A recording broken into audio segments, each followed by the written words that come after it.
aqui com mais um episódio do Stays Talks. E hoje eu tô tendo a honra e o privilégio de falar com uma das figuras que eu considero das mais relevantes no nosso mercado. E vamos falar de um assunto que é de extrema importância quando a gente fala de profissionalização do short stay e do universo da hospitalidade, que é o assunto de revenue management, de fazer gestão da receita. Por incrível que pareça, eu ainda encontro muitos gestores de propriedades que perguntam se a gente recomenda ou se é preciso fazer a gestão da receita, a gestão da precificação. Bom, hoje, você assistindo esse episódio, eu tenho certeza que você vai sair com a clareza necessária para passar a fazer uma ótima gestão da precificação no seu negócio de aluguel por temporada. E para ajudar a gente a ganhar essa clareza, eu tenho nada mais, nada menos aqui do que o Fausto. Fausto, obrigado por se juntar com a gente nesse episódio do Stays Talks. E eu acho que hoje vai ser uma conversa muito poderosa, porque a turma usa o Channel, usa o PMS, mas ainda eu vejo muitas perguntas sobre se precisa usar um RMS e como usar, por que que ele gera impacto, é um custo. Então, eu acho que hoje a gente conseguindo fazer com que eles tenham a clareza disso vai ser super importante. E, bom, para a gente começar essa conversa, eu vou fazer as honras aqui de apresentar o Fausto. É, Hoje o nosso convidado, Fausto, que está aqui com a gente, atua na Price Labs há mais de 6 anos, atua como líder da equipe para a Europa e para o Brasil na Price Labs. E Price Labs é um grande parceiro da Stays, a gente está sempre aí muito, muito juntos. E, sem mais delongas, eu quero passar a palavra para o nosso convidado. E já deixando aqui, Fausto, queria que você contasse um pouquinho do teu papel com o teu time. A gente tem a Joana, que também é uma figura emblemática dentro do contexto da Price Labs. Conta um pouquinho pra gente aí do trabalho que vocês vêm fazendo e de toda essa jornada de vocês até aqui. Primeiro de tudo, obrigado pelo convite. É uma honra também estar aqui. Ah, também dar um obrigado à Stace, porque tem feito um bom trabalho na parte de educação, criar conteúdo, que é o mais importante, porque é difícil encontrar conteúdo para este setor, para esta indústria. Agradecer a toda a gente que vai ver aqui o podcast. Em termos, eu estou na Price Labs há 6 anos. Eu era cliente da Price Labs antes. Eu fazia revenue management numa empresa e fui cliente da Price Labs. Foi assim que conheci a empresa. Na altura era uma startup, estava começando. Quando comecei na Price Labs também éramos só 7. Hoje em dia Uau, somos 350. Então foi uma viagem bastante interessante. você é um fundador da Price Labs. É, Um membro quase fundador. membro fundador. E eu acho que não só como empresa, mas também tudo o que fez também em termos de educação, tentar por vezes lutar um pouquinho contra a maré, porque hoje em dia já é um pouquinho mais fácil falar de revenue. Há 7 anos atrás era bem complexo, porque era quase como falar algo, parecia que estávamos falando algo da NASA ou algo assim. As pessoas como revenue man, não sei o que é, não entendo nada, mas tem sido uma viagem muito boa. E aqui no Brasil, eu considero que foi um mercado que provavelmente foi dos que evoluiu mais rápido no tema. Quando eu comecei trabalhando no Brasil, era revenue management era quase nulo no setor de locação de temporada. Hoje em dia já é algo comum, que infelizmente não toda a gente ainda usa, mas eu acho que o caminho foi muito rápido. A adoção, Uhum. para dar um exemplo, na Europa foi mais, já vinha com uma base mais forte, porque muita gente da locação de temporada tinha experiência hoteleira e tinha Entendi. trazido da hotelaria o revenue, mas depois a adoção foi lenta, foi contínua, mas lenta. Aqui no Brasil foi explosiva nos últimos 2, 3, 4 anos. Também porque o mercado explodiu aqui no Brasil, não é, em termos de indústria. Mas tem sido uma viagem muito interessante e eu acho que o Brasil tem um potencial ainda que está no 1% do potencial turístico que pode ter, e acho que a locação de temporada não vai haver alojamento para toda a gente sem locação de temporada. Então eu acho que é uma indústria fundamental. e isso que você comentou até, eu tinha pego teve um último estudo da Price Labs agora para o mercado brasileiro, 27% de crescimento ao ano no volume de anúncios no Brasil. Assim, é um crescimento cavalar. Eu acho que o mercado, os investidores estão olhando e entendendo o potencial que esse mercado tem de gerar retorno para os ativos e, naturalmente, isso gerando uma expansão muito acelerada para os property managers, né? Então faz muito sentido isso que você traz. E eu queria que você comentasse um pouco do como que vocês estão encarando essa missão da Price Labs, principalmente olhando aqui para o mercado brasileiro. Eu neste momento acho que o mercado brasileiro funciona talvez em duas velocidades. Existe um pequeno, quando eu digo pequeno, que já não é tão pequeno, mas um, um grupo de empresas e anfitriões que o nível de profissionalização já alcançou um certo nível onde já é muito, digamos, o standard, já entendem o valor do investimento em tecnologia, já entendem que tem que haver estratégias mais complexas por detrás, porque o mundo é rápido, com inteligência artificial e tudo. Eu acho que existe essa velocidade, e depois existe a outra velocidade, que é quem ainda faz de uma forma muito, eu vou chamar manual, não é? Uhum, uhum. Hum, a única algo que ainda existe no Brasil é uma concentração dessa profissionalização. Ou seja, ainda está em mercados muito específicos. Algumas zonas do Rio, algumas zonas de São Paulo, uma que outra zona noutro mercado, como Florianópolis e tal, mas na sua grande maioria, 700.000 listings faz do Brasil, eu não sei se será o terceiro ou quarto maior mercado, por Isso. exemplo, em termos de número de anúncios no Airbnb, por exemplo. Hum, isso é, digamos, ter quase tantos anúncios como tem a França ou mais que a Espanha, por exemplo. A responsabilidade de quem tem esses anúncios também começa a ser grande, não é? Sim. Hum, o que falta é começar a haver um standard de qualidade que ainda é difícil, porque quando o crescimento é rápido, toda a gente entra, mas entram em diferentes momentos, diferentes processos, a funcionar de forma diferente. O que pode ser é muito bom por um lado, porque torna o mercado apelativo e torna o mercado muito importante até a nível mundial, mas tem um risco que é, se alguém faz mal, passa a imagem que todos fazem mal.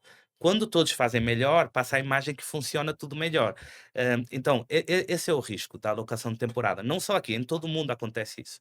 Se não começa a existir um pequeno standard de qualidade mínimo que é, eu tenho que usar tecnologia, eu tenho que estar atualizado, eu tenho que dar algum serviço mínimo, standard de qualidade, é difícil que a indústria como um todo consiga passar essa mensagem. Perfeito, perfeito. Eu vou pegar esse gancho do que você está trazendo, Fausto, que no dia a dia, falando com muitos operadores, e eu sempre recebo a pergunta de: Hugo, como que o RMS vai efetivamente me ajudar? Eu, e aí me diz se meu raciocínio tá certo, meio certo ou errado. Sempre falo para eles: olha, vamos pensar primeiro que você tem duas principais variáveis. Você tem as suas propriedades, em tese você tem 30 noites, né? Na média ali, 30 noites por mês. Você pode ter uma ocupação dessas noites muito alta, essa é uma variável, que é o teu volume de vendas. A tua outra variável para você ganhar dinheiro é por quanto você está vendendo essas noites.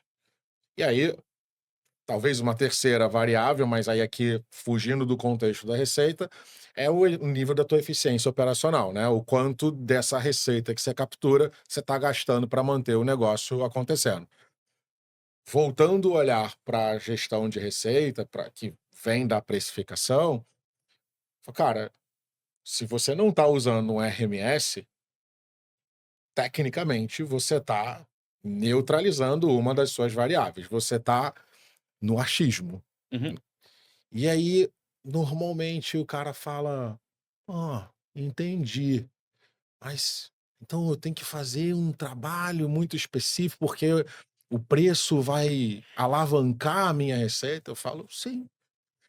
E eu até falo: "Olha, eu sei de casos que a ocupação cai e a receita sobe, Uhum. por uma boa gestão de precificação". Eu queria que você falasse para a audiência, porque eu vou usar isso agora, eu vou pegar os Taste Talks e vou falar: "Olha, ao invés de eu falar aqui, deixa o cara que domina isso fortemente para explicar para eles". Como é que você responde essa pergunta, Fausto? Eu acho que divide em 2 pontos, uma é a sua estratégia, não é, porque não é necessário um RMS para fazer revenue. Você pode fazer a partir do momento que você toma decisões baseado em dados, está fazendo revenue. Ok. Pode ser um revenue muito básico ou algo mais avançado. O avançado, fazer manual nos dias de hoje é um erro, porque vai ter que dedicar, primeiro, horas estudando e ter muito conhecimento, depois vai ter que ter muitas horas praticando, porque mesmo que você faça um curso de revenue, se não tem a experiência depois de anos trabalhando em revenue, há coisas que só vêm com a experiência. Uhum. E terceiro, é impossível manualmente trabalhar grandes quantidades de dados em tempo real. Então, para isso você necessita um sistema de revenue. A estratégia de revenue da sua empresa deve ser algo mais básico e profundo. Ou seja, você pode fazer se você tem uma operação simples, você pode fazer uma estratégia simples, mas tem que começar a pensar nela, que é, primeiro, começa a segmentação. O que é que eu vendo, não é? Eu estou vendendo apartamentos, estou vendendo estúdios em São Paulo, eu vendo para o mercado corporativo, eu vendo para o mercado, não sei, sol e praia, o que é que eu vendo, não é? Uhum. E depois, para quem vendo? E você tem que ter isso claro. Porque se você copiar a estratégia de outra empresa que vende para outra pessoa ou vende outro produto, não é a estratégia para você. Você tem que. A estratégia é a sua. Depois vem o preço. E aí sim, eu já normalmente digo: o maior erro é olhar muito para a ocupação. A ocupação pode enganar muito. Tanto na nossa ocupação como a ocupação do mercado. Por exemplo, no caso do Brasil, é normal que, se analisarmos a ocupação do mercado, pode cair. Por quê? Porque há mais anúncios no mercado. Sim, Não significa que o número de noites vendidas caiu. O caiu. número de noites pode estar aumentando, mas a ocupação está caindo. Então, quando analisamos o mercado em termos de ocupação, temos que ter essa variável em conta. Quando analisamos nós, se nós não entendemos no revenue que o objetivo do revenue não é vender mais, é vender melhor, então a estratégia de revenue está errada. Vender mais normalmente está errado. Se você vende muito rápido, vendeu barato. Porque você não pode ter 90% da ocupação, ser o Sim. primeiro a vender. Se não vendeu, provavelmente não estava bem precificado, não é? O preço estava muito alto. Se a sua estratégia é, eu vou manter o preço alto e depois no momento ligo o botão de pânico e deixo o preço a tudo, então também está vendendo errado, não é? Porque, Uhum. por exemplo, se toda a gente vai esperar pelo last minute, então o melhor é ter aqui um equilíbrio entre o ADR e a ocupação, que no fundo é o RevPAR, que é o que eu acho que toda a gente deveria ver. Você pode depois ver o ADR e depois pode ver a ocupação, mas você vê o seu RevPAR e vê se o RevPAR está melhorando ou piorando. E depois, se piorou, você vai analisar o que é que provocou essa caída. Se foi o preço, a ocupação ou ambos, ok? Ok. Para as pessoas entenderem, é muito fácil calcular o RevPAR. Se você está trabalhando uma unidade, é multiplicar o valor médio da noite, o ADR, pela Hum, ocupação. E tem o RevPAR. É perfeito. a multiplicação desses 2 fatores.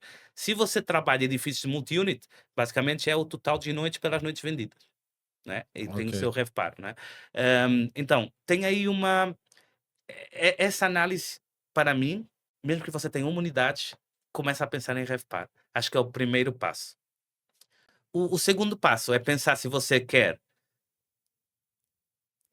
traduzindo isto para a tecnologia, todos podemos ter um celular, mas eu posso ter um Nokia de teclas ou posso ter um iPhone.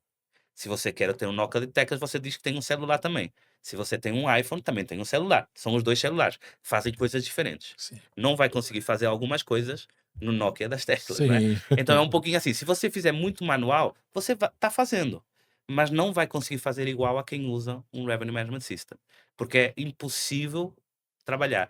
Até do ponto de vista, eu acho que mesmo a sociedade vai um pouquinho para esse caminho. Com a inteligência artificial, vai haver 2 tipos de trabalhos: os que criam tecnologia e os que são bons com pessoas. Perfeito. Não vai ser necessário o meio, aqui o meio termo. Você no futuro vai ter que estar respondendo reservas Manualmente? Provavelmente não. Então já não é necessário esse. Você necessita quem cria o sistema das reservas. E necessita quem é bom recebendo o hóspede, organizando as coisas, conseguindo dar a parte humana ao alojamento e ao serviço. Então, eu acho que os anfitriões e os gestores têm que pensar se eles querem ser tecnológicos, e aí não são uma empresa de hospitalidade, são uma empresa tecnológica, Uhum. ou se querem ser uma empresa de hospitalidade e focar no serviço da No hospitalidade. serviço. Perfeito, perfeito. Bom, eu acho que agora, se alguém tinha dúvida sobre o que era RevPAR, tá claro. Uhum, E aí você já trouxe até um tema que eu queria só destacar para a audiência, que é essa estratégia da gestão do portfólio, né? uhum. De você entender a sua propriedade, qual é a estratégia adequada, quem compra dela, porque tudo isso vai interferir em como você está gerando a precificação. Uhum. E aí eu vou pegar um gancho do que você falou agora, eu queria que você trouxesse um pouco da tua visão sobre tem uma discussão que é o preço, e aí quando você fala da estratégia do portfólio, eu acho que vem também a percepção do valor. Uhum.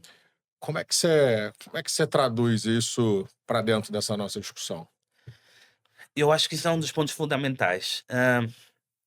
O Brasil é um bom exemplo disso e eu vou comparar o Brasil com outros mercados que conheço bem, como Portugal ou Espanha. Se você, se você chegar e for agora alugar um apartamento em Lisboa, no centro de Lisboa ou no centro de Madrid, você vai pagar exatamente o mesmo valor que paga num hotel. Exatamente o mesmo. Porque Ok. o que está pagando é a localização. Porque o standard de qualidade, estou falando um bom apartamento, de um Uhum. gestor profissional ou de um anfitrião profissional. E eu, quando falo de profissional, não estou falando de volume, ok? Ok. Há muitos que têm 500 unidades que têm pior qualidade que alguém que tem 5. Estou falando da profissionalização da pessoa na Sim. sua operação. Então você coloca, o preço é quase o mesmo. Você pode pagar alguns extras, mas o preço é o mesmo. No Brasil não acontece isso, porque o conceito de valor na locação temporada ainda não existe como existe na hotelaria. Então você tem um hotel ao lado de um edifício que tem locação temporada, o hotel está vendendo a, sei, R$ 400, o outro está vendendo a R$ 200, né? Você diz, mas por quê? Qual é a diferença? É que é um hotel. Não, o valor tem que estar lá, mas, ou seja, Esse é um as pessoas ótimo colocam o insight. preço, mas não veem o mesmo valor. Até o próprio gestor não vê isso. Sim. O gestor fala para nós dizer, mas é um hotel.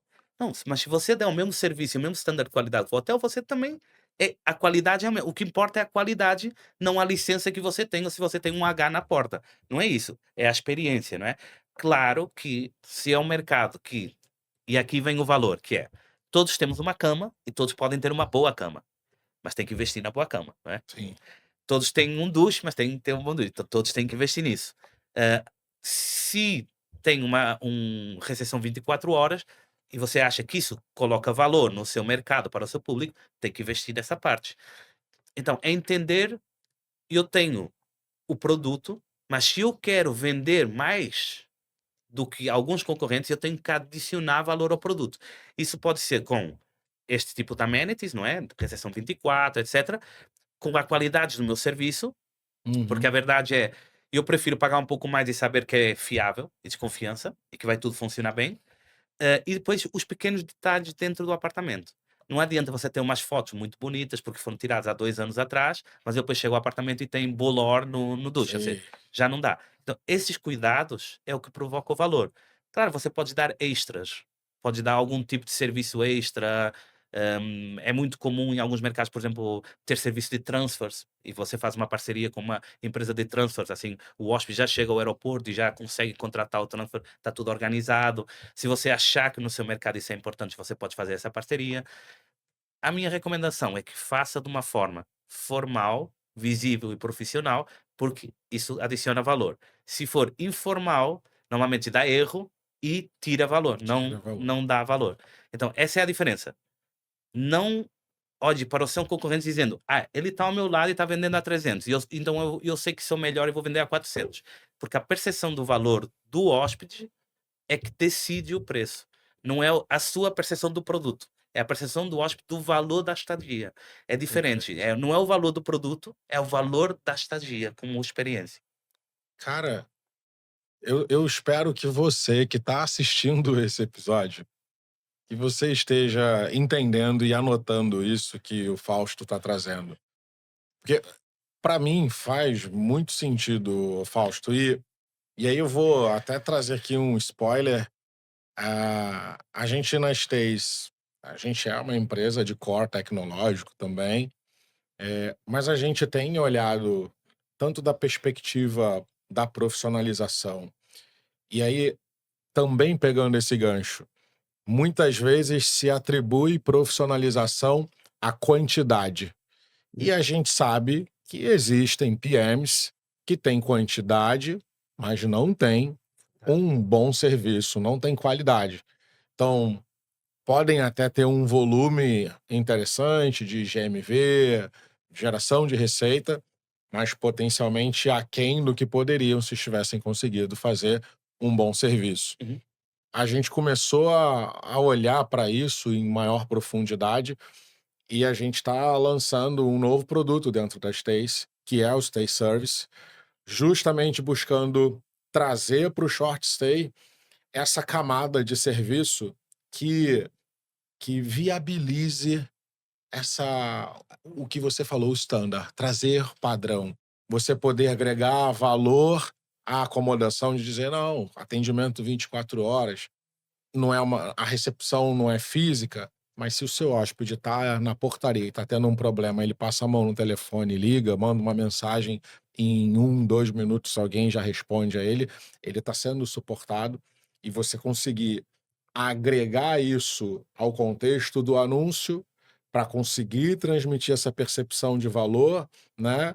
E aí ele poder tomar a decisão entre o hotel e uma acomodação de curta temporada, percebendo o seguinte: olha, talvez aqui no hotel o café da manhã é muito importante para mim e por isso eu vou nele, ou não, não é importante para mim, então, cara, eu vou ter aqui também conforto, eu tenho segurança no que está sendo apresentado para mim. Se isso se converte depois numa boa avaliação, isso gera um fluxo positivo, né, dessa percepção de qualidade. E a gente começou a olhar muito para isso agora. A gente está começando essa nova frente de negócio que conversa muito com o que você está trazendo. Para mim, foi até mais uma luz em cima de falar, cara, é isso. A gente está agregando valor à operação desses property managers, né? Sim. E isso é até um pouco o trabalho do Revenue do século XXI, porque o Revenue do século XX era uma espécie de um mestre do Excel. Então, o objetivo era estar ali, trabalhar muitos dados, ser capaz de analisar dados, dados, dados. O Revenue Manager do século XXI é mais sobre pessoas. Ele tem que saber a lógica por trás, não é? O que é os KPIs e tudo, mas na realidade as ferramentas fazem o cálculo. Não é? Ele já não tem que estar fazendo o cálculo manual. Mas, por exemplo, o que você falou, o café da manhã para mim é importante. É tudo uma questão de perspectiva. Como Revenue Manager numa empresa, você pode dizer, para você, olha, nós não temos café da manhã no nosso edifício. Mas se para você é importante, não vá tomar um café sem graça, um café da manhã sem graça num hotel. Nós temos uma aliança com a melhor padaria aqui da rua, que é uma padaria Perfeito. histórica. Você conta a história e diz: você vai lá, ficando no nosso hotel, no nosso apartamento, você vai lá e tem um café da manhã que já está pago. Se você quiser, você paga diretamente a nós depois pagamos, porque nós temos uma aliança com eles. E você vende de outra forma. Isso é adicionar valor à reserva da pessoa, porque está simplificando a vida do hóspede. E eu acho que isso ainda falta em alguns revenue managers. Alguns revenues ainda acham que tem que estar vendo números todo dia. Não. Você tem que criar valor à empresa. Total. Se a ferramenta já trata dos números, você tenta encontrar formas, até a nível de pessoas, não é? Porque no fundo isto é pessoas para pessoas. Você Uhum. vai dar uma experiência melhor ao hóspede para ele sentir que você tem algo especial que outro não tem. É isso. Eu não acho que é só a decoração que vai dar valor, acho que é tudo isso. O conjunto todo, né? Por exemplo, eu lembro quando trabalhava como revenue, e eu uma vez fiz uma formação com todas as pessoas que. Eu trabalhei numa empresa que era na Colômbia, Uhum. então, por motivos de como funciona lá, como também muitas vezes no Brasil tem portaria, e isso, Uhum. então há que registrar as pessoas nos edifícios, não dava para fazer self-check-in, então o check-in tinha que ser todo presencial.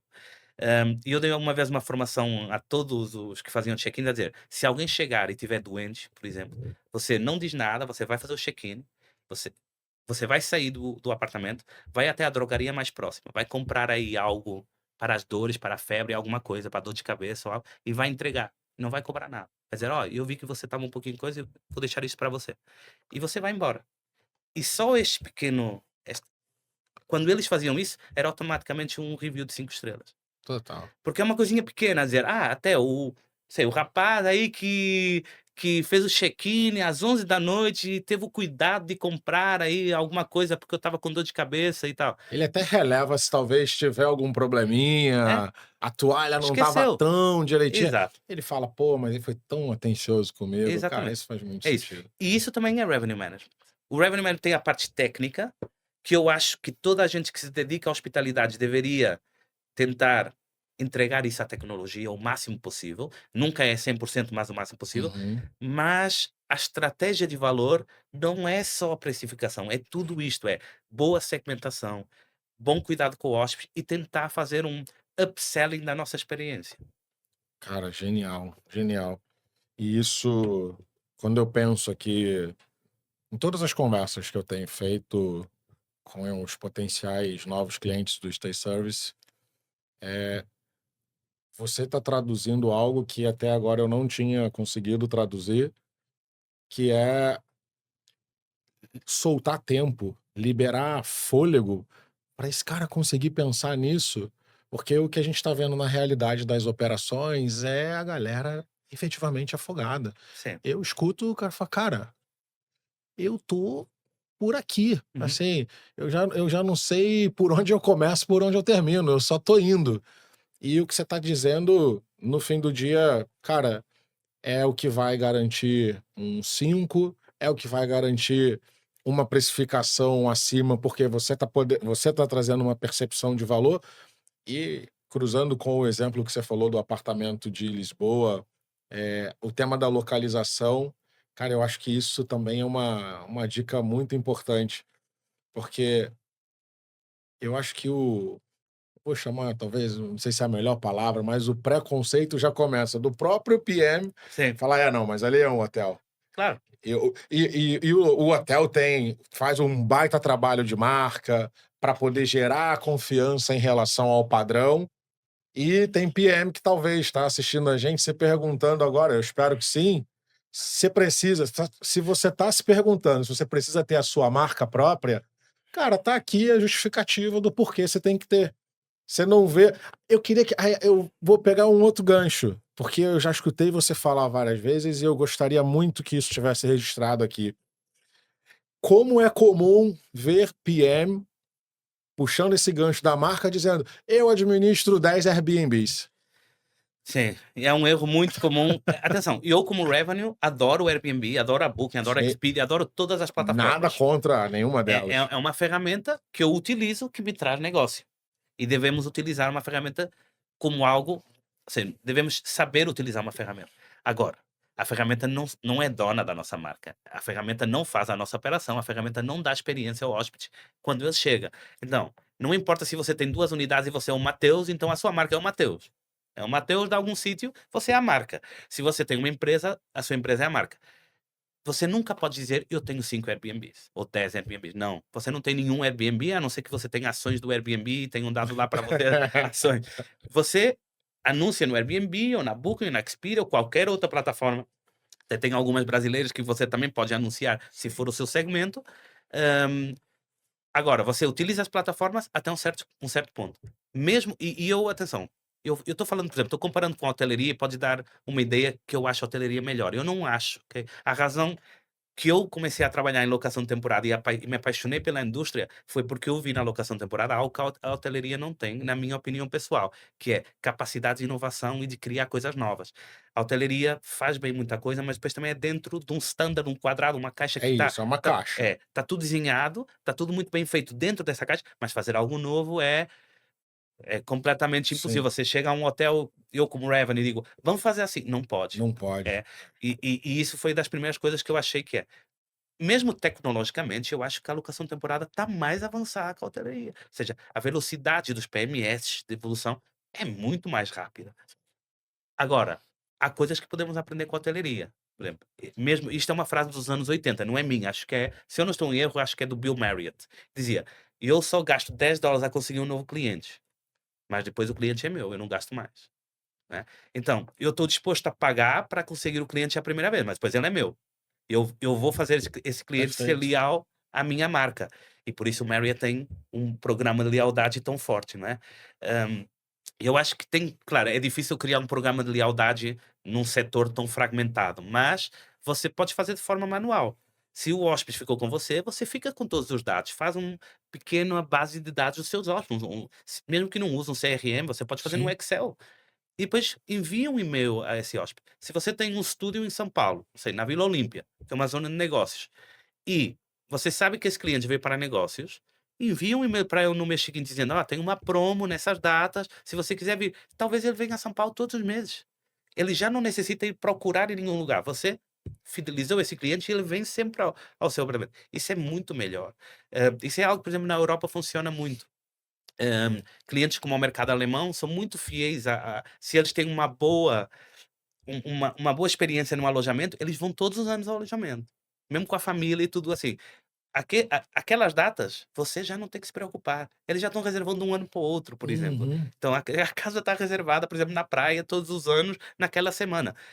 E eu acho que esta lógica é muito importante e às vezes nós esquecemos um pouquinho isso. Só para complementar do que você estava comentando, eu vivi exatamente essa experiência em São Paulo.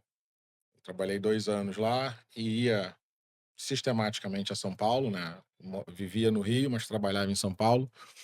Acho que uns 3 meses eu comecei a pegar um mesmo imóvel via Airbnb em Campo Belo, mas nesses 3 meses, que eu devo ter ido talvez umas 6, 7 vezes, eles pagaram a taxa do Airbnb, quando simplesmente poderiam ter, na segunda talvez, falado: "Opa", porque estava marcado, cara, viagem a negócio, eh, e aí no terceiro para o 4º mês, eu acho, aí recebi o e-mail: "Olha, aqui você pode reservar, tem uma condição boa aqui para você e tal".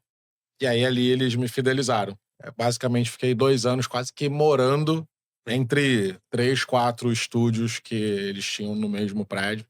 Então acho que é uma prova real do que você está falando, e isso conecta também acho que com o ponto que você falou no início de você entender o seu portfólio, a estratégia que você vai dar para o seu portfólio, eh e ainda associando com a temática do serviço, né. Assim, eu te escuto e fico fico feliz que me vem como também um ponto de validação de como cada vez mais o PM vai precisar estar preparado para pensar e executar essas experiências diferenciadas que agregam valor, né, Uhum. às propriedades dele.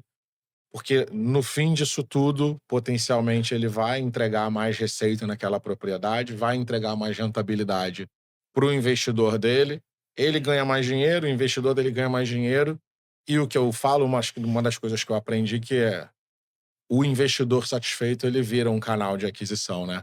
Normalmente ele está num meio que tem muita gente também investindo em imóveis para gerar renda passiva, né. Cara, eu queria avançar com você aqui. A gente levantou aqui alguns temas que são recorrentes, sistemáticos nas interações aí com os usuários de maneira geral no mercado. Acho que um ponto, o Brasil, o Brasil ele é como se fossem vários Brasis dentro dele, né? Muitas realidades diferentes e uma sazonalidade muito grande. Como é que essa realidade de um mercado tão sazonal, como é que isso impacta quando a gente pensa em estratégia de pricing? É, o mercado sazonal, se é um mercado sazonal e não tem eventos fora de temporada, é verdade que você pode ter que fazer alguns ajustes, porque na temporada baixa é muito difícil optimizar uma venda com valores altos, não é? Uhum. Se há pouca procura, o valor nunca é alto. Eh, a pergunta por vezes o erro por vezes que fazem e eu vou falar de 2 situações. Se você vende sazonal e isto nem é bom para Price Labs eu dizer isso, mas é uma recomendação como Revenue Manager. Se você vende sazonal e, e só vende numa determinada janela de reserva, eu, que é o chamado stop sales, eu fecho vendas, ou seja, eu começo vendendo em agosto, Uhum. vendo até final do ano, mas eu depois em março, em abril, eu deixo de vender até agosto novamente. Então aí eu digo, usa um RMS quando está vendendo, desativa quando não está vendendo. Está fechada a venda, não vale a pena estar usando. E assim Ok. também não tem esse custo. A questão é que muitas vezes eu vejo que as pessoas estão no mercado sazonal e dizem: Ah, mas a minha temporada alta são esses 3 meses. Então eu só necessito o price up nesses 3 meses. Não, você necessita quando está vendendo, não é quando o hóspede já está na casa. Não, utiliza quando você está vendendo. Ah, mas eu vendo o ano todo, porque está sempre entrando reserva. Então você necessita o ano Então já todo. precisa do ano todo. Apesar da estadia ser só estes meses, você está vendendo o ano todo. Muitas vezes o anfitrião ou o operador nem fizeram um estudo de quando vendem. E isso é que é importante, é saber quantas reservas entram em cada mês ou em cada semana, para quando entram, qual é a janela de reserva. Se for tudo concentrado, se você vende dezembro e janeiro, tudo entre setembro e outubro, então não necessita estar vendendo entre julho e agosto, fecha, você não tem preocupação, desativa, você tira umas férias Isso e, aí. e já está. Mas quando você vende, você tem que vender bem. Quando você vende a temporada alta. No mercado sazonal é ainda mais importante o revenue management. As pessoas acham que é no outro. Não, o outro está sempre vindo. Em São Paulo, você já sabe, tem evento, vende mais caro. Não tem evento essa semana, há menos ocupação. É um pouco. Você necessita o algoritmo para ir subindo e descendo em tempo Uhum. real, até porque em São Paulo, muitas vezes, as últimas 24 horas está entrando reservas. Mas no mercado sazonal, o revenue management ainda é mais importante, porque se você perde a oportunidade, perdeu. Já só tem para o próximo ano, ou para a próxima temporada. E algo que é muito fácil fazer, fácil, apesar que algumas pessoas não fazem, é analisar os nossos resultados. Eu tenho a certeza que não há quase ninguém, eu vou dizer quase porque pode haver alguém, Uhum. não há quase ninguém que mede as oportunidades perdidas. O que não vendeu, mas poderia ter vendido. Ninguém olha para isso. Toda a gente olha para o que vendeu. Diz, ah, mas eu estou melhor. Ah, eu estou pior. Não, você está melhor, mas poderia estar melhor 5%, poderia estar melhor 12%. Uhum. Porque você não está analisando estes dias que você poderia ter vendido e não vendeu. Vendido e não Né? vendeu. Então é muito difícil analisar as oportunidades perdidas. Com o RMS é possível ter uma ideia, porque o RMS mostra para você relatórios de isto é o potencial que você tem e isto é o que você fez. Você depois pode comparar. Mas claro que isso é sempre baseado numa estimativa, Claro, não claro. é para analisar, há sempre uma margem de erro, não é? Mas se você não faz isso, no mercado sazonal, você tem uma ideia que é muito, o erro comum é muito, eu ano passado fiz 1 milhão, então eu quero fazer 5% mais. Não, mas talvez você pode fazer 15% mais, vinte por Aham. cento mais. Até porque você tem que aproveitar os anos que está crescendo. Os mercados não crescem sempre. Sim. Os mercados crescem até o ponto de madurar, e quando madura, É platô é para depois platô, começar. às vezes vai assim, outras vezes assim, depois entra a É, concorrência. Se é. você é melhor, vai melhor. Não há crescimento contínuo. Então, se a sua estratégia é este ano melhor 5% que o ano seguinte no mercado sazonal, no ano que alguma coisa sai mal, você vai cair 15%, vai ter os donos das casas dizendo já não quero, você não sabe trabalhar, o Exatamente. outro está me oferecendo mais. Não, então, aproveita tudo que você pode. Cara, perfeito. E eu até quero, eu vou chamar a atenção para quem está escutando a gente, porque eu acho que isso também é uma coisa que eu vejo, escuto muito. O que você está dizendo é, quando eu tô na alta temporada, o cenário ideal que o meu tempo, a minha atenção deveria estar toda em pré-check-in, check-in, abrir a porta, entregar a experiência. E quando a gente está falando da baixa temporada, dentro do contexto da sazonalidade, é a hora que eu deveria estar batendo muito forte em vender, vender, vender, né? Para vir preenchendo as minhas noites com a máxima. Aí aqui eu vou até pausar minha fala. Máxima antecedência possível ou a melhor antecedência possível? Qual é esse ponto de equilíbrio de saber? Porque você falou mais cedo, Certo. cara, se você vendeu muito rápido, vendeu barato demais. Uhum. E se vendeu muito tarde, possivelmente vendeu barato demais. Qual é esse momento de ponto de equilíbrio ideal? Eu não sei se existe um ideal, mas talvez o fundamento disso para quem está fazendo essa gestão da precificação da receita. Eu acho que depende de cada mercado, mas o momento Ok? ideal, analisando o mercado, normalmente é quando há os picos de procura. Ou seja, se você sabe que 4 meses antes só entram 8% das reservas, provavelmente é alguém que está procurando algo específico ou procurando o que colocou o preço muito barato. Ok, Mas se você sabe, pois, que 60% das reservas vêm entre 2 a 4 meses antes, é o momento ideal. Mas é o momento ideal de você estar bem precificado. Não se assuste se você começar a ver outros a vender mais rápido, porque eles estão vendendo mais econômico. Você tem que manter a sua estratégia para quando a ocupação já começa a ser mais limitada, você ainda tem disponibilidade. perfeito. O erro muito comum é, ora, onde é que está o risco? E tudo tem risco. É, mas a ocupação foi mais baixa que o ano anterior. Se você utiliza um RMS, ele vai deixar o preço automaticamente, porque ele vai ver que isso está acontecendo. Uhum. Se você não utiliza, você tem que fazer esse trabalho manual, que é, mas o mercado se está comportando como o ano anterior, e se o mercado tem uma quebra porque, não sei, houve um desastre natural, ou o clima não ajudou. Então você aí tem que ajustar um pouquinho, não é? E aqui, só pegando um gancho do que você falou, talvez essa seja já um, um contorno de objeção clara para o cara que está achando que não precisa usar uma tecnologia de RMS. Sim. Porque, cara, a realidade do PM é que ele está afogado em muito processo e muito trabalho. Ele não vai conseguir fazer esse trabalho de inteligência com eficiência, né, o Fausto? É, só se for alguém muito que tenha desenvolvido um processo onde vai buscar dados, coloca em algum sistema de BI, mas o tempo que investiu nisso, o tempo de manter isso, o investimento nisso, normalmente alguém já fez e já se É, dedica a isso a tempo completo. Então, agora, há duas coi há uma pequena recomendação muito prática que eu posso fazer. Normalmente as pessoas vão quando vão analisar relatórios, analisam sempre relatórios baseados na data de estadia. É um erro quando você está pensando em revenue. Você deve analisar os relatórios em data de estadia, mas também deve analisar em data de reserva, que é muita perfeito. coisa que ninguém faz. Que é, tira o mesmo relatório, mas com a data de reserva, não com a data de estadia, porque eu quero é ver quando estão reservando. Quando... No mercado sazonal, deve ter os dois lado a lado, que é para ver como vai ser a minha ocupação e gerir a minha operação, mas na realidade, para a venda, você tem que ver é baseado na data de reserva, não na data de estadia. Eu quero ver quando estou vendendo mais, como está o ADR no momento da reserva, não no momento da estadia. Eu já sei Perfeito. que talvez estas datas vão ser mais caras, mas quando é que eu vendi? Quando é que eu estou vendendo mais caro? Para entender qual é a minha janela de reserva prioritária.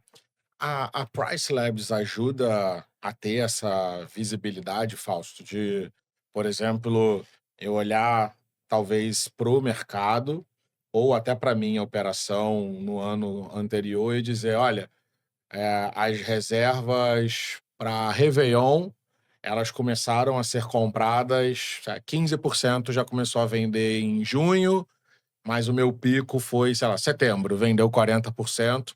A Price Labs ajuda a enxergar essa inteligência? É, o algoritmo até faz isso um pouquinho automático, mas você nos relatórios você tem, tanto relatórios por data de estadia como por data de reserva, com a comparação com o ano anterior, com o Uhum. mesmo momento do ano anterior, que também é importante. Eu quero analisar no mesmo dia do ano anterior. Então, se é o 10 de abril, eu quero ver como estava no 10 de abril do ano Do ano anterior, não anterior. é? E depois tem algo que é muito tradicional, isto já vem da hotelaria, que é as curvas de reserva, que basicamente é numa forma visual você vê como é que foi o comportamento. Por exemplo, uma curva de reserva é a minha ocupação veio aqui, 90 dias antes começou a subir, 60 dias antes disparou. Então eu sei que foi neste momento foi que eu disparou a reserva. Por quê? Se eu deixei o preço, pode ter sido isso. Se não, é o mercado, é como o mercado se Se comporta. comporta. Então, de uma forma visual, as curvas de reserva, tanto de receita, como de ocupação, como de ADR, são muito úteis, porque dão uma perspectiva visual do que aconteceu. Perfeito, É. perfeito. Eu espero que vocês anotem isso aí, hein? Esse episódio, ele tá sendo um episódio, eu diria, ainda mais especial, porque aqui tem muito insight rico demais. E eu queria trazer, porque eu tô tentando aqui também trazer um ponto, Fausto, porque eu sei que muitos PMs têm ali uma pessoa que tá fazendo o revenue management. Que o PM ou a pessoa que está lá fazendo essa gestão do portfólio e da receita, que um bom revenue manager observa antes de mexer no preço? Hã, olha, eu vou dizer algo aqui que normalmente muita gente não gosta de ouvir. Por vezes, o maior inimigo do revenue manager é o seu chefe. É o CEO da empresa ou o diretor ou algo. Anota aí, em PM. Porque, pensa assim, se você contratou alguém para fazer revenue, em teoria essa pessoa deve saber mais que você de revenue. A não ser que você tenha muita experiência de revenue, então deve formar a pessoa. Uhum. Se a pessoa não tem liberdade para trabalhar, há 2 razões. Ou a pessoa, você não está de acordo com a estratégia, tem que discutir e adaptar a estratégia à visão da empresa, ou então você começa a limitar a pessoa e a pessoa começa a ser alguém que está lá dando cliques, fazendo tarefas. E muitas vezes cai no erro de fazer o seguinte: o revenue passa mais tempo fazendo relatórios para a direção, Do que porque a, fazendo o management. porque a direção quer ver, quero ver isto, quero ver aquilo. E ele passa mais tempo fazendo isso do que pensando no negócio e como melhorar o Uhum. resultado. Esse é um erro muito comum. Um, e desculpem todos os CEOs, eu internamente, quando trabalhava, dizia isto ao meu CEO, que é, o CEO já há muito tempo que não abre uma porta a um hóspede, nem está falando com o hóspede. Por isso, quando eu ouço um CEO dizendo, a minha prioridade são os hóspedes, mas é desde um ponto macro, vendo relatórios, não é falando com a pessoa, porque eu já não estou fazendo esse trabalho, alguém está fazendo esse Sim. trabalho, não é? Então, se você contrata um revenue, o revenue vai estar próximo das equipas que fazem isso. Ele deve falar com as equipas que fazem isso, porque ele tem que entender o conceito de valor. Perfeito. Se as pessoas da operação estão dizendo: "Ó, nós temos problemas graves no edifício. Tem, não sei, bolor tem bolor no duche". Então o revenues, ele tem que dizer para cima, dizer: "Ó, eu não posso aumentar o preço aqui. Tem um problema no duche. Este apartamento eu vou vender mais econômico". Então, a melhor estratégia é, um bom revenue deve se sentar, analisar a empresa, analisar o resultado, falar com as pessoas que operam, Perfeito. receber o feedback daí e depois falar de cima e entender qual é o objetivo e tentar alinhar as duas. É difícil ser um bom revenue. É por isso que, se você tentar contratar um, não encontra no mercado. Os que são bons estão todos. Ninguém quer soltar. Depois você vai encontrando algumas pessoas que estão começando e tal, Uhum. mas se eles não têm se não lhes dão aquele espaço para eles se tornarem de Precisa de verdade um revenue. autonomia, né? É, porque um bom revenue tem que ser bom com pessoas, principalmente, né? Tem que ser bom com números, mas tem que ser bom com pessoas, porque ele tem que entender o hóspede, tem que entender a operação e tem que entender o CEO e conseguir convencer o CEO ou um diretor. Então, se ele não tem essa capacidade de comunicação, não vai dar certo. Ele vai estar lá dando cliques, Perfeito. mas Cara, e assim, e é até é contraintuitivo, porque eu imagino que talvez a galera, quando vai procurar um revenue manager, que é o cara super numérico, que vai fazer os relatórios da NASA, e o que você está trazendo, particularmente para mim, faz muito sentido. Eu gostaria de convidar vocês que estão assistindo, que chegaram nesse momento aqui do Stay Talks, comenta aqui embaixo, dá teu comentário e o teu ponto de vista sobre isso, que talvez esse seja um ponto interessante para a gente ampliar discussões, né? É, que, cara, no final, você tem que ser bom com os números, mas você tem que ser bom com gente. claro, E o CEO não pode atrapalhar o cara, né? claro. O CEO tem que liderar o cara, mas não pode bloquear o trabalho, porque Bloquear o cara. senão não tem lógica ter lá um revenue manager, não é? Sim. Senão contrata outro tipo de pessoa. Se Bota você uma IA é, pra fazer o sim. trabalho, igual. Ou um analista de dados que para criar relatórios ou algo, mas não Ah, é um revenue. perfeito. Perfeito. Uma, uma pergunta, seguindo nessa lógica, a galera pergunta muito aonde. Quais são os limites quando a gente está falando de pricing e quando a gente está falando de revenue management. Quando eu estou falando de pricing e revenue management, eu estou falando da mesma coisa ou a gente está falando de visões diferentes que compõem a mesma coisa? Não, o pricing faz parte do revenue management. É digamos, dos módulos do revenue management. Mas é por isso, por exemplo, que nós na Price Labs, o nosso objetivo não é ser um sistema de pricing, é ser um sistema de revenue, porque tem mais coisas. Tem análise de anúncios, tem relatórios, tem, perdão, tem o Rate Shoppers, tem várias coisas, não é? Tem algoritmos. Porque, por exemplo, há muitos revenue managers hoteleiros que basicamente é um Rate Shopper. Eles só mostram o que a concorrência faz, mas eles automaticamente não têm algoritmos Hum, calculando o preço e lançando preços. Então, o revenue management é algo mais. Pode ainda colocar mais coisas, mas tipo, pode haver um revenue management system que tem até preço para coworkings, por exemplo, não é? ok. Mas de uma forma básica, eu tentando explicar, o revenue management tem a segmentação, tem o preço, Uhum, tem o conceito de valor, não é? E tem os extras, que é o upselling, o cross-selling. Isso também faz parte da estratégia de revenue, não é? perfeito. O pricing é só o lançamento de tarifas, é uma das partes. Você não consegue fazer pricing sem uma boa segmentação. Você não consegue fazer pricing. Algo muito que nós não falamos disso. Você não sabe se você está tendo bons resultados ou não se não definir metas. Eu falo com muitos operadores, digo, mas qual é a meta desse apartamento? Não sei, o ano passado fez X. Isso não é uma meta. E eu só Sim, consigo dizer se está bom ou mal se eu tiver metas. Se você não colocar meta, você não sabe se alcançou a meta perfeito. ou não. Não é necessário sempre fazer tudo, é necessário alcançar a meta. A meta é que tem que estar correta, né? E com os dados. Dentro da Price Labs, a gente consegue ver os dados de mercado, ter uma Sim, visão de comportamento de mercado, que consegue criar essas proxies de, cara, o que que eu deveria esperar desse mercado? Talvez independente, porque se eu fiz X no ano passado e eu quero mais 5%, é o que você falou, né? Talvez você tá pedindo menos do que você exatamente. poderia. Sim. Tá deixando dinheiro na mesa. E importante, as metas não é o que. Se nós trabalhamos com investidores, a meta real não é o que nós prometemos ao investidor. Por vezes é o mercado que decide essa meta, ok? Nós podemos colocar uma meta que queremos de rentabilidade, não é? Mas na realidade, se o mercado mudar, o mercado é que vai falar para nós. Temos que ajustar a meta porque o mercado se ajustou. A meta Uhum. não é fixa, a meta tem que ser atualizada, eu diria anualmente. Anualmente, mas eu dizer, mas o mercado está melhor ou pior? Então, na realidade, a meta realista é esta para este ano. Perfeito, perfeito. Cara, eu tenho tanta pergunta aqui, e a gente tem que. Os Stay Talks, eu acho que a gente tem que fazer igual aqueles episódios que é quase uma sessão de RPG, que fica 6 horas. Mas como a gente está se encaminhando aqui para o final, eu queria fazer aqui um bate-bola com você, da gente gerar quase que um plano de ação. Provavelmente muita gente que vai estar assistindo a gente ao longo do tempo ou usa Price Labs, mas não está usando toda a capacidade dela, ou ainda não usa porque até assistir esse episódio não estava com a clareza do trabalho.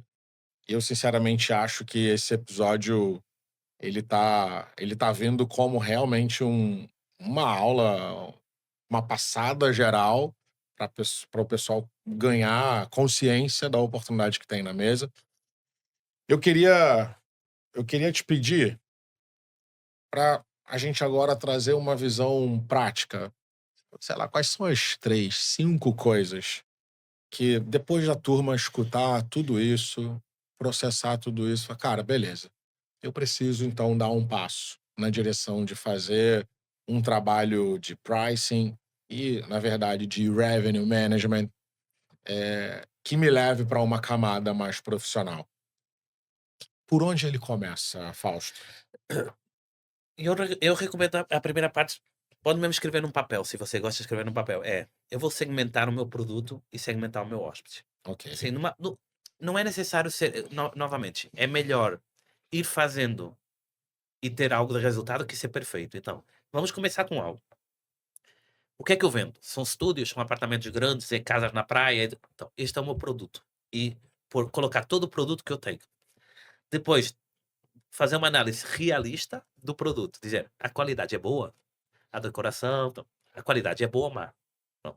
Então, quando eu digo é bom ou má, não é para nós nos sentirmos mal. É para dizer, imagina se tivéssemos de dar estrelas. Isto é um 3 estrelas, é um 4 estrelas, é um 2 estrelas, para ter uma ideia a quem vamos vender. Qual é Né? o tier desse, Eu não desse posso dizer, imóvel? eu tenho uma casa na praia, a qualidade é 2 estrelas, mas eu quero vender ao, não sei, ao americano que vem pagar $500 por noite. Não vai Não acontecer, não vai é? acontecer. Porque Os hotéis também não vendem, o 2 estrelas não vendem a esse público. Então, é segmentar o nosso produto. E depois segmentar quais são os hóspedes.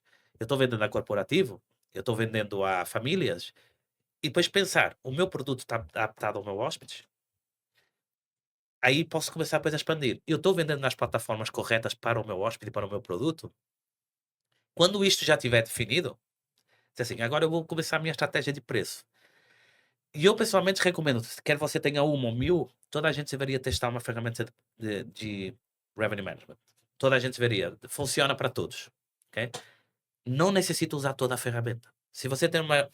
A ferramenta pode ter 100 opções. Se você tiver uma estratégia básica, utiliza 3 ou 4. Uhum. A ideia da ferramenta é que já tem algoritmos correndo para fazer o trabalho que você não consegue fazer. Então Perfeito. você não tem que tocar em tudo. Você tem que tocar no que você necessita, não é? E peça ajuda à ferramenta se tem algo manual. Por exemplo, nós na Priceline temos uma espécie de uma academia que você pode fazer pequenos cursos que tem Ok. vídeo e tudo para ensinar a trabalhar com a ferramenta. Você pode Gratuito entrar. já dentro da É, plataforma. sim, você entra, tem alguns vídeos onde diz como definir isto, como fazer isto, como não sei o quê. E você vai vendo, e utiliza só o que necessita. Perfeito. Depois de ter isto, se você não quer testar a ferramenta, se quer fazer manual, defina uma meta para saber o que é bom ou mal. Pode ser uma meta anual, pode ser mensual, o que você quiser. Defina analise os seus dados históricos. Qual é a sua janela de reserva? Qual é o seu tempo médio de estadia? Qual é o seu valor médio da diária? Qual é a sua ocupação média? Não é? Ok. Com isso, você também pode calcular o RevPAR, multiplicando. Perfeito. Tendo o RevPAR de todos, tendo a estadia média, você diz: ok, há espaço para melhorar ou não? Eu acho que este não alcançou os resultados, acho que este identifica os que alcançaram, os que não alcançaram. A partir daí começa a definir a sua estratégia baseada nos dados do mercado. Quais são temporadas altas? Quais são os eventos ou feriados? Tem que fazer tudo isto manual, não é? Sim. E depois, analisando isto tudo, diz, ok, já identifiquei, estas datas são as que têm que estar altas, esta é a temporada que está alta, vai manualmente colocar tudo isso no seu calendário. Se não utiliza uma ferramenta, é a única forma de fazer. É ir manualmente dizer, ok, esta data, a qualidade deste produto é para isto, então eu vou tentar. Aí eu vendo para a família, então a estadia mínima talvez seja melhor 3 noites e não uma ou duas. Uhum. E- mas se você faz manual, tem o trabalho de ter que fazer isto manualmente. Uma coisa que muita gente que eu por vezes vejo que aí sim é um erro, que é, não, eu não quero utilizar uma ferramenta como o RMS, não necessito, é caro. Eu digo, ok, então tenho que fazer manual, não tenho tempo. Então, Quanto custa o seu tempo não vai dar, ou versus seja, quanto custa a não RMS? vai ficar bem feito, não é? Porque se você não tem tempo para fazer o trabalho manual, mas também não quer pagar para automatizar, está ali numa situação que, ok, eu sei que vou ter isto, Não vai entregar o resultado não que vai entregar o poderia resultado que ter. poderia. Quer dizer, não há forma de fazer de outra forma. Sim, não Eu não tem estou dizendo, milagre. você pode fazer manual, mas tem que dedicar tempo. Se não quer dedicar tempo, tem que automatizar. Não há outra opção. E, cara, isso. Uma pergunta antes. Quando você fala da definição de meta, Fausto, o que você recomendaria como a meta? A quantidade de check-in ou a receita de fato? A receita. A receita. Não a ocupação. Ou receita ou RevPAR. Ok, ok. Eu recomendaria a meta receita ou RevPAR, mas eu acho que para a maioria das pessoas a receita é mais fácil. Perfeito. Porque as pessoas já estão mentalizadas em pensar em dinheiro, não é? RevPAR talvez seja uma adaptação que tem que fazer. Exato. Eu, Tem que eu se acho que educar. eu acho que depois o RevPAR é importante para ser a sua métrica para controlo. Como Aham. é que como é que vai o meu RevPAR este mês? Como é que teve no mês passado? Como é que foi o ano passado? É bom para isso, mas para a meta eu diria receita. Da perspectiva de gestão de receita, você concorda com o RevPAR sendo talvez uma North Star Metric para o Claro, negócio? é a forma mais fácil para ver se você está melhor ou pior. Perfeito. É muito comum ter 2 operadores exatamente no mesmo mercado e um diz: "Ah, não, mas eu tive 90% de ocupação", e o outro diz: "Ah, eu tive 70". Mas aquele se teve um RevPAR de 70 e este 50, eu prefiro este resultado. Até porque um RevPAR maior com menos ocupação, significa que ele vendeu melhor. Não teve tanto desgaste, não teve tantos check-ins, não o próprio não teve tantas limpezas, não teve nada e conseguiu fazer melhor resultado. Perfeito. E significa que ainda tem espaço para melhorar. Para melhorar. Aquele tem 90, já não tem muito espaço para melhorar.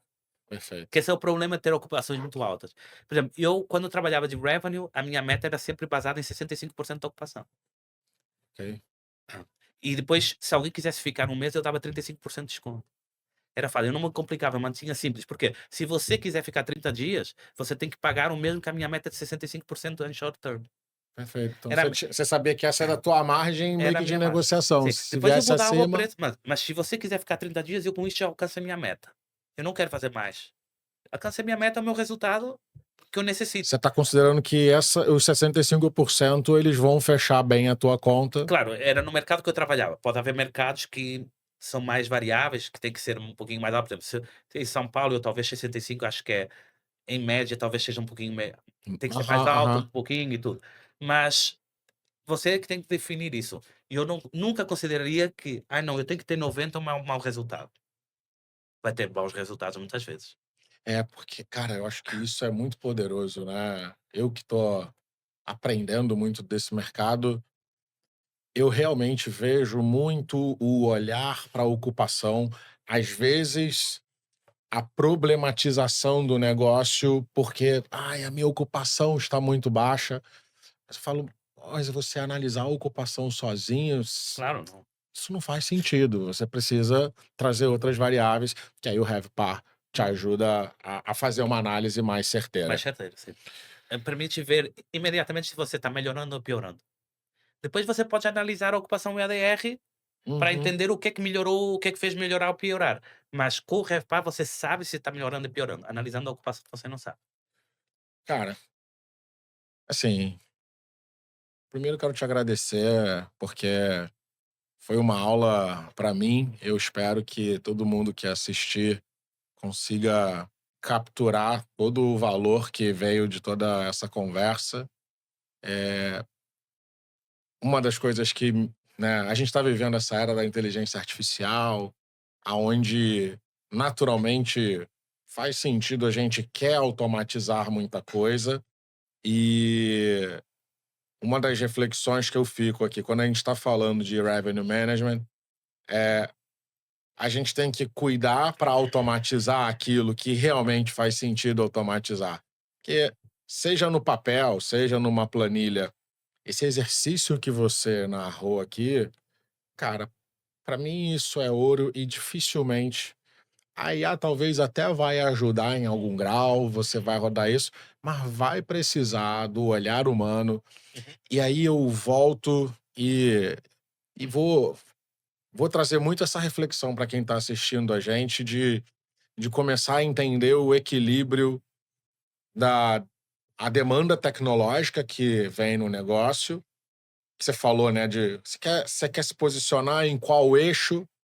Você quer ser uma empresa tech Uhum. ou você quer ser uma empresa de serviço, né? De hospitalidade?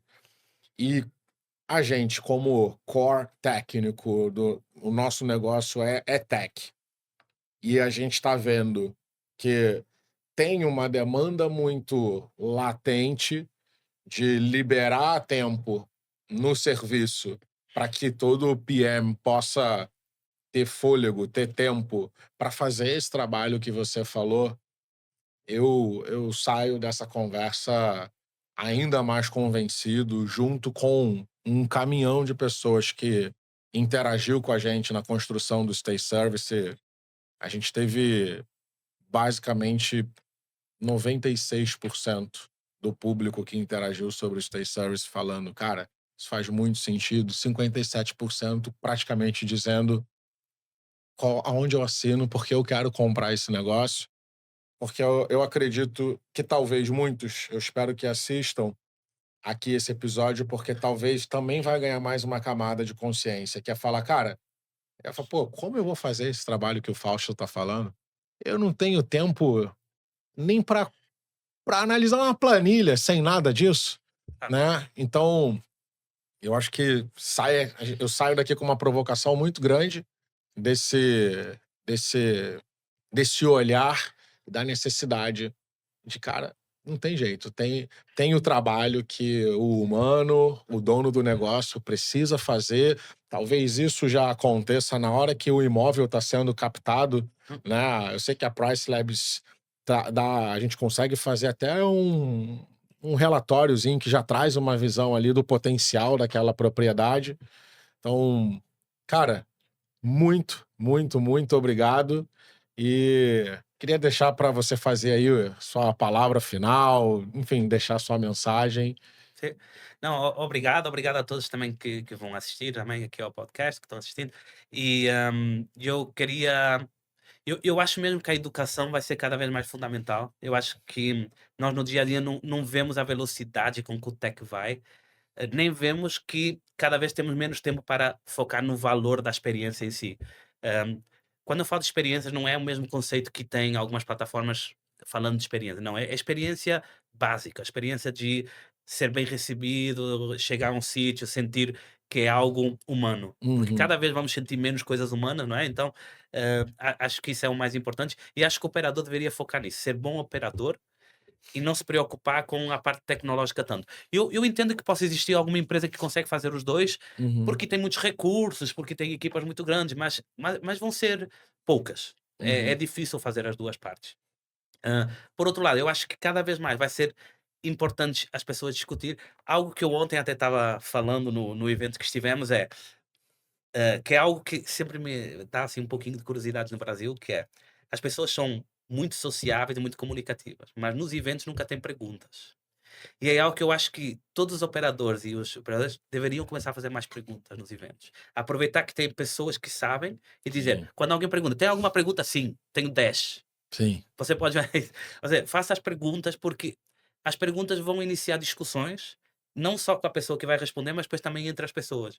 Às vezes você vai estar de acordo ou não, mas a discussão é para isso, É isso, é vai, para vai pensar um gerar, pouquinho. vai ampliar o seu campo Claro, de porque visão. depois quem está, não sei, em João Pessoa não é igual a quem está em São Paulo, mas as realidades são distintas, mas há coisas sempre que podemos captar daí. Cara, e eu sou 100% a favor do que você está trazendo, porque é algo que eu também escuto.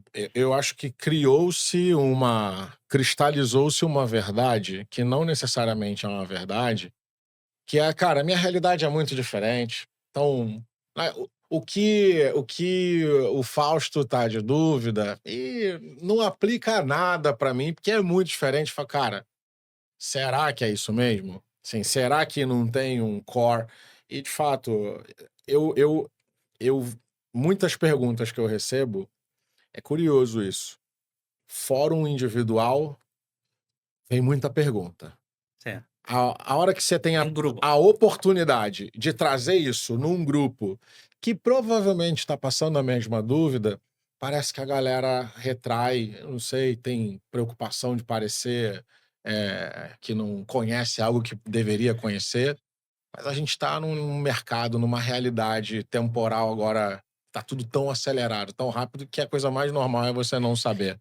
Então, é uma boa dica pra galera. Há uma coisa que eu normalmente digo quando dizem: "Isso não aplica no meu mercado", eu normalmente pergunto: "No seu mercado tem hotéis de marca?". "Tem".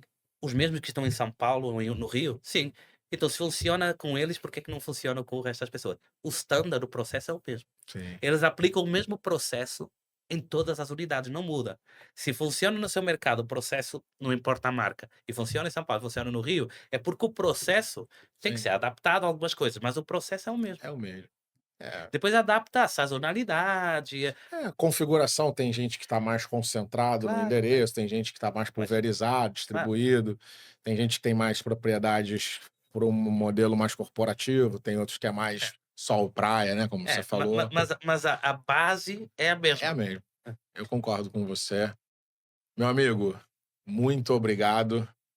Esse foi mais um episódio do Taste Talks com o Fausto da Price Labs. Eu espero que vocês tenham gostado. Deixem os comentários, façam perguntas. Esse assunto é um assunto crucial para o negócio de short stay, para o negócio de hospitalidade. Então, perguntem, conheçam a Price Labs e a gente se vê no próximo Stay Talks. Um grande abraço.